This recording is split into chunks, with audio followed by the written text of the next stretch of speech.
नमस्कार साथियों, मैं मनीष भारती संस्कृति आईएएस प्लेटफॉर्म पर आप सभी का स्वागत करता हूं। साथियों, हमारे पड़ोसी देश यानी कि पाकिस्तान को लेकर के चर्चा करने वाले हम अफगानिस्तान को लेकर के चर्चा करने वाले हैं। और अफगानिस्तान में आप जानते हैं कि लोकतांत्रिक सरकार अभी नहीं है। तालिबान ने सत्ता से अपदस्थ करके सरकार पर कब्जा कर लिया, आप ऐसा कह सकते हैं। और भारत को लेकर के तालिबान का क्या रुख है, खास करके अभी पीओके यानी कि पाक ऑक्युपाइड कश्मीर को लेकर के तालिबान ने क्या कहा है और इसमें भारत के साथ तालिबान के क्या रिश्ते रहे हैं, इस पर भी हम चर्चा करेंगे। अभी देखिए, जो फिलहाल मसला आया है उसको अगर आप डिटेल से समझने की कोशिश करेंगे तो पीओके भारत का अभिन्न अंग है। एक जो बातें नजर आ रही है वो तालिबान की तरफ से एक चीजें यहां समझ में हमें आ रहा है। दूसरी बात अगर यहां देखेंगे तो पीओके पर पाकिस्तान को तालिबान का जोर का झटका, सीमा मूल्यांकन में नहीं माना पाकिस्तान का हिस्सा। दो चीजें हैं, यानी कि पाकिस्तान का जो पश्चिमी सीमा है वहां पर तालिबान कहता है कि वह एरिया उसका है। अभी मैं आपको मैप के जरिए भी दिखाऊंगा तो आप और भी इन चीजों को समझ पाएंगे। उसी में एक हिस्सा आता है, वह पीओके का हिस्सा आता है। तो पीओके यानी कि जो गिलगिट बाल्टिस्तान वाला एरिया है वह अफगानिस्तान की सीमा रेखा से टच करता हुआ नजर आता है। और तालिबान कह रहा है कि चूंकि यह जो है वह भारत का हिस्सा है, इसीलिए हमारा यह सीमा रेखा जो है भारत से टच करता है, ना कि पाकिस्तान से। अब इसको मैं मैप के जरिए बताऊंगा तो आप इसे और भी समझ पाएंगे। देखिए, अफगानिस्तान की तालिबान सरकार ने पाकिस्तान के साथ अपनी अंतर्राष्ट्रीय सीमा का फिर से मूल्यांकन किया है। लंबे समय से अफगानिस्तान का ये मानना रहा है और खास करके जो तालिबान है अफगानिस्तान में, उसका ये मानना रहा है कि जो सीमा रेखा का एक तरह से बंटवारा हुआ है, सीमा रेखा तय किया गया है, अंतर्राष्ट्रीय बॉर्डर पाकिस्तान और अफगानिस्तान के बीच, वह गलत है। और लगातार इसको लेकर के वहां पर देखेंगे तालिबान के द्वारा इसको लेकर के बयानबाजी किया जाता है। सीमा एवं जनजातीय मामलों के मंत्रालय ने पाकिस्तान के साथ ये देखिए, ये जो रेखा है डुरंग रेखा काफी चर्चा में रह रहा है पिछले कुछ दिनों से, इसलिए आप इस पर नजर बनाए रखिए, हो सकता है यूपीएससी की नजर यहां पर जाए। तो यहां पर जो है डुरंग रेखा और ताजिकिस्तान व जम्मू कश्मीर के साथ अफगानिस्तान की आधिकारिक सीमाओं का मूल्यांकन किया है। तो इस एरिया को लेकर के बातें किया जा रहा है। देखिए, पाकिस्तान का जो ये कुछ हिस्सा है इस पर यह कहता है अफगानिस्तान की यह उसके हिस्से में आ जाता है। और यह एरिया जो यहां पर आप देख रहे हैं, यह एरिया यहां पर वह कह रहा है कि पीओके वाला यह हिस्सा है, जो कि गिलगिट बाल्टिस्तान का हिस्सा यहां पर पड़ जाता है।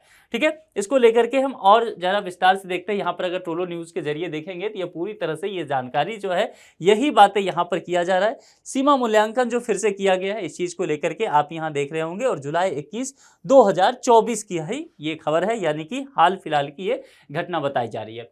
तालिबान सरकार पाकिस्तान के साथ लगने वाले डुरंग रेखा को नहीं मानता है। तालिबान के अनुसार पाकिस्तानी हिस्से वाला जो पश्तून क्षेत्र है वह अफगानिस्तान के कब्जे का है। अब इस मैप के जरिए मैं बता रहा हूं ताकि आपको चीजें आसानी से समझ में आ जाए। देखिए, सबसे पहले यहां पर पाकिस्तान की सीमा रेखा को समझ लीजिए। यह एरिया जो पड़ जाता है, यहां से अगर देखेंगे तो यह एरिया यह पड़ता है, यह जो रेड मैं ऐसे कर रहा हूं, यह एरिया पड़ता है एलओसी का, लाइन ऑफ कंट्रोल का। ठीक है, और यह हिस्सा जो है मैं दूसरे कलर से यहां करके आपको दिखाता हूं। ये कलर जो आपको दिख रहा होगा ब्लू वाला, ये जो मैंने किया है, यह पूरा पड़ जाता है पीओके का हिस्सा, है ना, जिसमें पाक ऑक्युपाइड कश्मीर, और यहां वाला जो हिस्सा पड़ता है वह गिलगिट बाल्टिस्तान का पड़ता है। यह मामला क्लियर है। तो इस पर किसका अधिकार है? पाक ऑक्युपाइड कश्मीर हम लोग बोलते हैं, यानी कि पाकिस्तान अधिकृत कश्मीर, पाकिस्तान का अवैध कब्जा उस पर है। यह मामला समझ में आ रहा है। अब यहां पर देखिए, इसको जो ये हम बोलते हैं पीओके, लेकिन इस एरिया को पाकिस्तान क्या बोलता है? आजाद कश्मीर, है ना, वो हमेशा इस चीज को आजाद कश्मीर के नाम से जानता है। अब यहां पर देखेंगे यह हिस्सा जो ऊपरी वाला दिख रहा है, अब यहीं पर लेकर के इस चीज को अभी विवाद हुआ है। यहां इस हिस्सा को कह रहा है, अफगानिस्तान ने कहा है, चूंकि यहां पर सीमा रेखा मिलता है, तो अफगानिस्तान का कहना है कि पाकिस्तान जो है वह यहीं से है। ठीक है, यानी कि भारत का जो हिस्सा कब्जा में पाकिस्तान के पास है, अफगानिस्तान उसको मानने से इनकार कर दिया है। इस वजह से होगा क्या? इस वजह से यहां पर देखिए, आखिर इस वजह से अफगानिस्तान का क्या हित जुड़ा हुआ है, खास करके तालिबान का क्या हित जुड़ा हुआ है, इसको समझिए।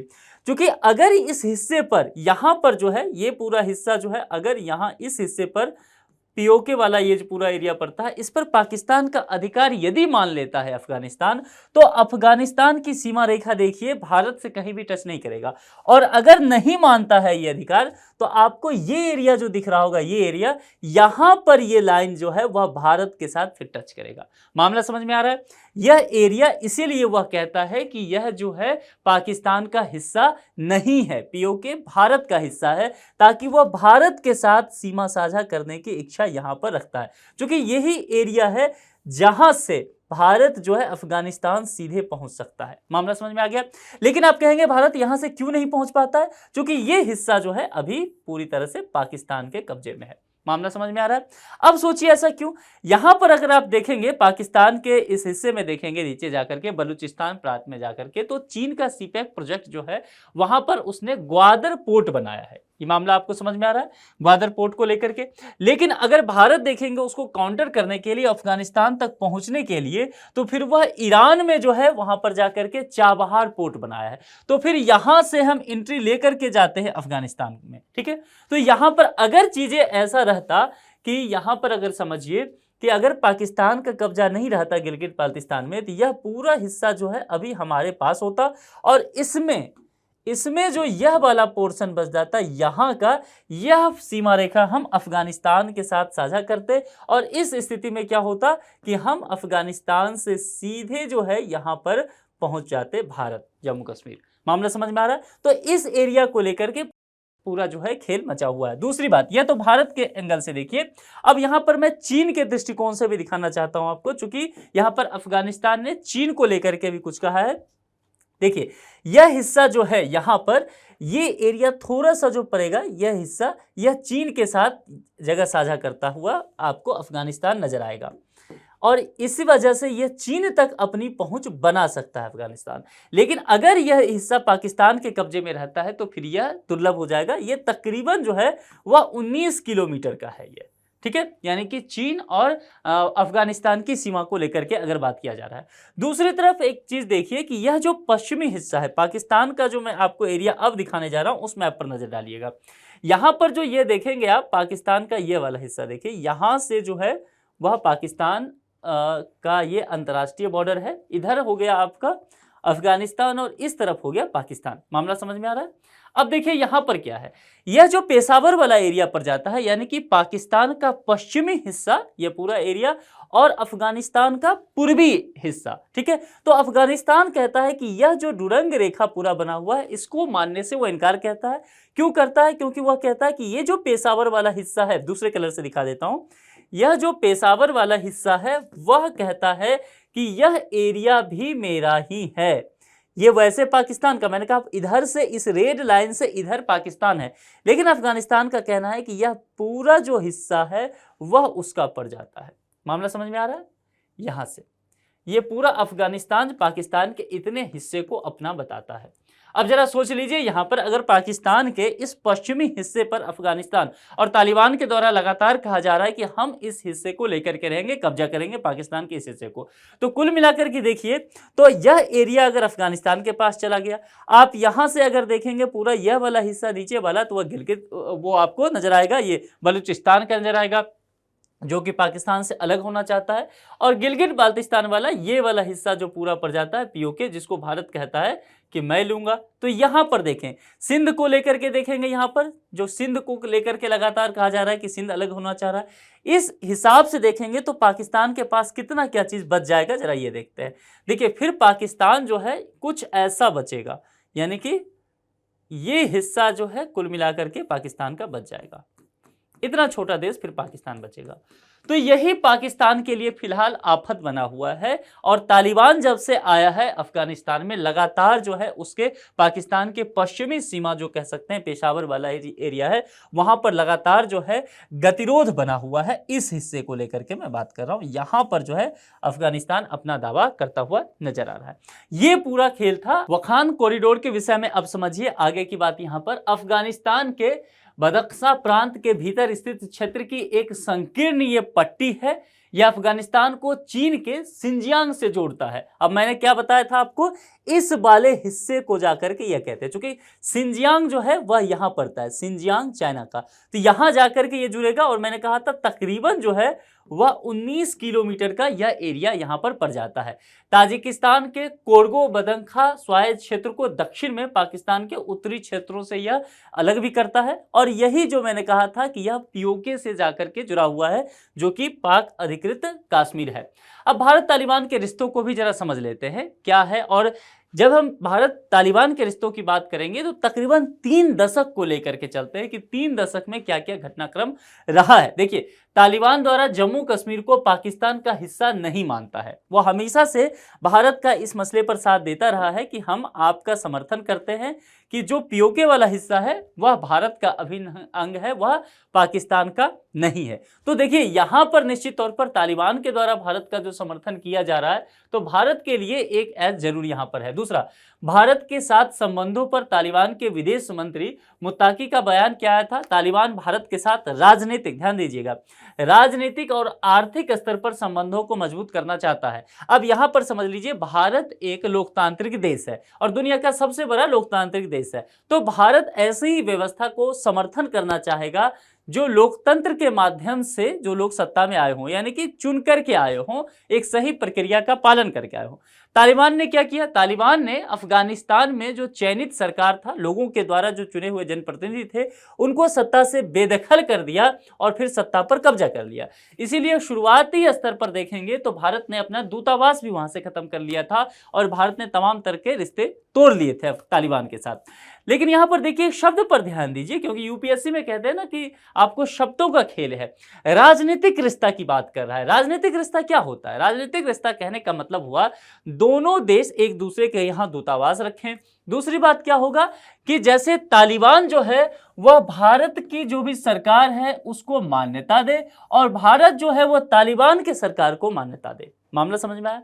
तो राजनीतिक रिश्ता की बात किया जा रहा है। आर्थिक रिश्ता की बात करेंगे तो क्या आर्थिक रिश्ता भारत ने तोड़ लिया है तालिबान के आने के बाद? देखिए, इसके लिए आप कह सकते हैं कि पूरी तरह से ऐसा नहीं कहा जा सकता। हालांकि ये जरूर हुआ है कि जिस तरह से भारत जो है इससे पहले अफगानिस्तान को जितना मदद कर रहा था आर्थिक स्तर पर, उसमें कुछ कमी देखा गया है। लेकिन इसके बावजूद भी देखेंगे, जब तालिबान ने कब्जा कर लिया था, इसके बावजूद भी भारत वहां पर राहत सामग्री वगैरह भेज रहा था। और जो मैं बार बार कह रहा हूं, ग्वादर के जवाब में चाबहार जब भारत ने वहां पोर्ट बनाया ईरान में, उसके जरिए अफगानिस्तान तक जो है अपने खाद्य वगैरह की सप्लाई करता रहा है। इसके अलावा देखेंगे वहां पर बहुत सारे इंफ्रास्ट्रक्चर के जो प्रोजेक्ट वगैरह हैं अफगानिस्तान में, वह भारत के द्वारा ही वह सारे काम किए गए हैं। यहां पर अगर देखेंगे आप तो तालिबान के विदेश मंत्रालय के प्रवक्ता ने यह तस्वीर शेयर किया था। इसमें भारतीय डेलीगेशन तालिबान के विदेश मंत्री और उसके डेलीगेशन के साथ बैठक करते हुए दिख रहे हैं। यहां पर आपको दिख रहा होगा। जब यह तस्वीर कुछ समय पहले चर्चा में आया था तो काफी इस बात को लेकर के पूरे दुनिया भर के मीडिया में चर्चा में रहा कि क्या भारत तालिबान के सरकार को राजनयिक स्तर पर भी जो अपनी समर्थन देना हुआ नजर आएगा। लेकिन मामला आगे नहीं बढ़ पाया। हालांकि आर्थिक स्तर पर दोनों देशों के बीच जो है काम चल रहा है, बातचीत चलता रहा है। भारतीय विदेश मंत्रालय के ज्वाइंट सेक्रेटरी जेपी सिंह के अनुसार भारत अफगानिस्तान के साथ राजनीतिक और आर्थिक सहयोग बढ़ाना चाहता है। अफगानिस्तान को चाबहार पोर्ट से जोड़कर व्यापार को बढ़ावा देना भी एक लक्ष्य रहा है। अब यहां पर आप गौर से देखने की कोशिश कीजिए, मैं एक मैप के जरिए आपको ये चीजें दिखा दूंगा। देखिए, जैसा कि मैंने कहा था, ये पाकिस्तान वाला हिस्सा पड़ता है। पाकिस्तान की आधिकारिक अगर सीमा देखेंगे अगर, तो लगभग आपको ये नजर आएगा, ठीक है, ये। लेकिन अगर आप देखेंगे पीओके जोड़ करके तो कुल मिलाकर के ये हिस्सा भी जो है वह आपको पाकिस्तान के अंतर्गत दिखेगा, ठीक है। इतना भारत के पास आपको दिख जाएगा। इससे इधर का जो एरिया है वह भारत के पास आपको दिखेगा, ठीक है, क्योंकि ये जो है पीओके और गिलगिट बाल्टिस्तान का एरिया पर जाता है। एक मामला समझ में आ गया आपको। अब यहीं से चाइना जो है यहां से ग्वादर पोर्ट तक पहुंचता है। सीपेक प्रोजेक्ट जो है, अब लाइन एग्जैक्ट नहीं है, थोड़ा सा ड्रॉ करने में, तो आप मान लीजिएगा थोड़ा सा और इधर जो है पश्चिम की तरफ ये शिफ्ट होगा, यहां से ग्वादर तक ये पहुंचता है।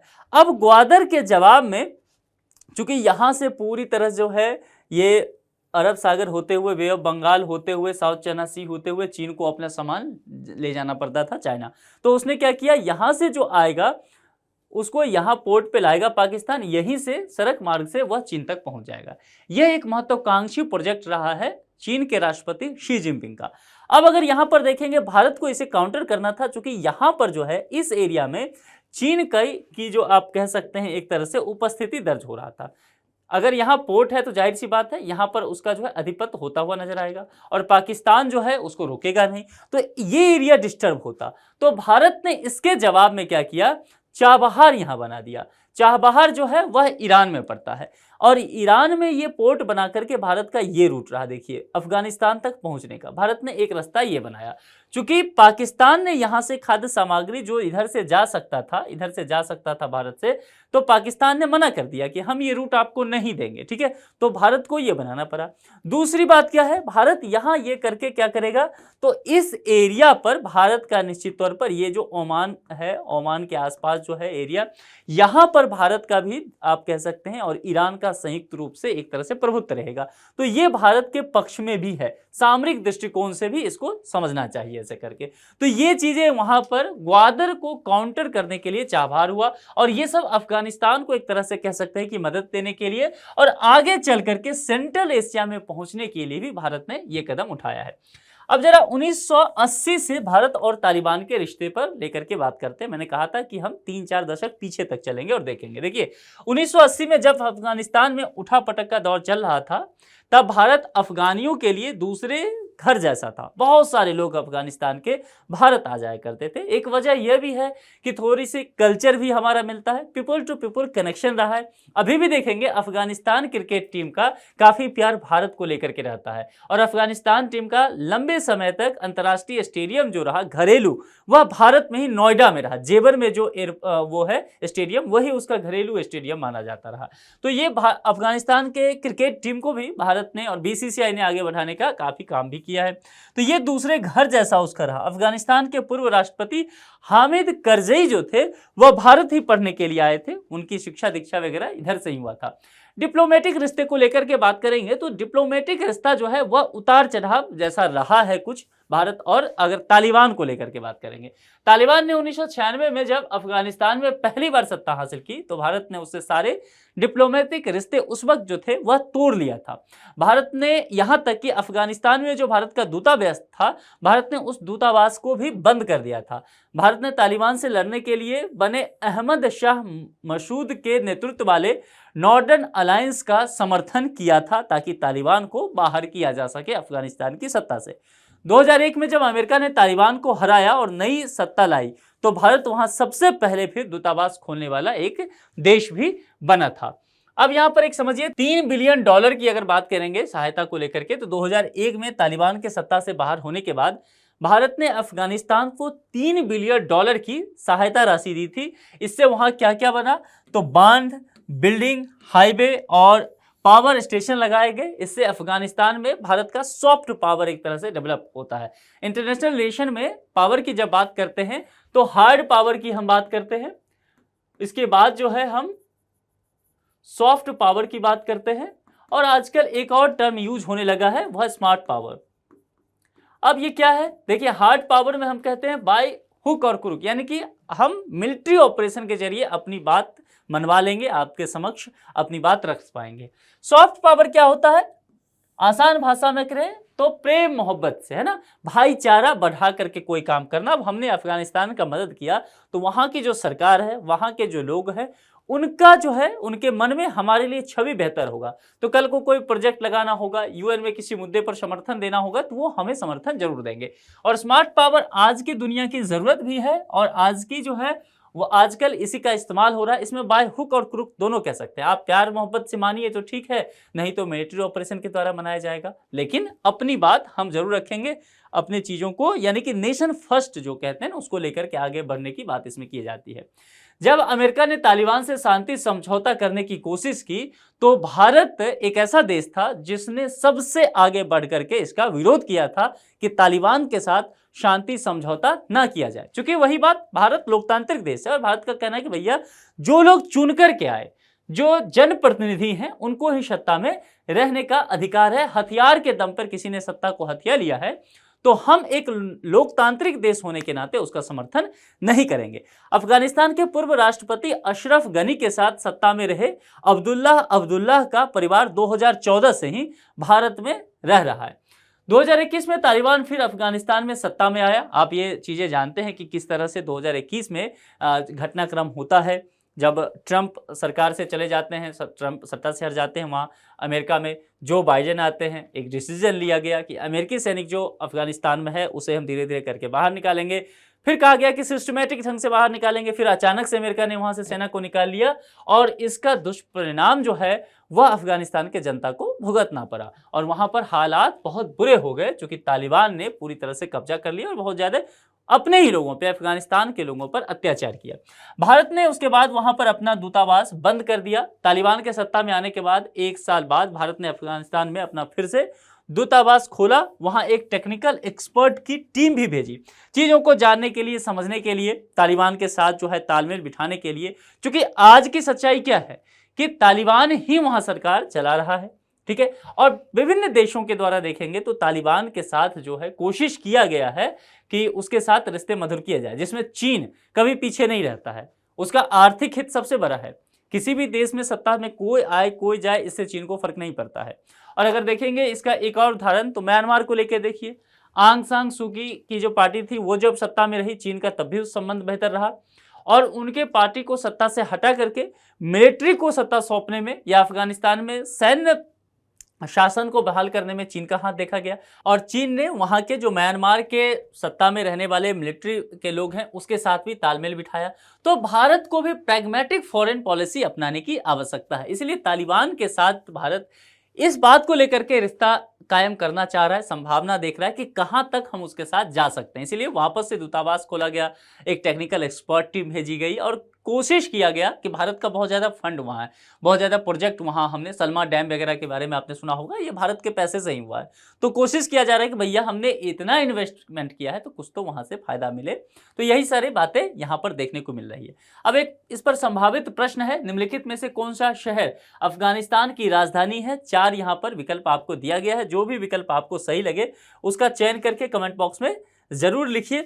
आप इस मुद्दे पर क्या सोचते हैं? क्या वाकई तालिबान के द्वारा पाकिस्तान पर दबाव बनाए जाने के बाद जो सीमा पार से आतंकी गतिविधि करता रहता है पाकिस्तान, उसमें कमी आएगी? क्योंकि पाकिस्तान का ध्यान संभव है अपनी पश्चिमी सीमा पर चला जाए, तो पूर्वी सीमा पर भारत के साथ कश्मीर वाले मुद्दे पर जो तनाव बनाए रखता है, क्या इसमें कमी आ सकता है? और तालिबान क्या वाकई जो पाकिस्तान का पश्चिमी सीमा है उस पर कब्जा कर पाएगा? आपके जो विचार हैं कमेंट बॉक्स में जरूर लिखिए। आज के इस लेक्चर में इतना ही। किसी दूसरे लेक्चर में किसी और मुद्दे के साथ मुलाकात होगी। अपना बेहद ख्याल रखिए। शुक्रिया।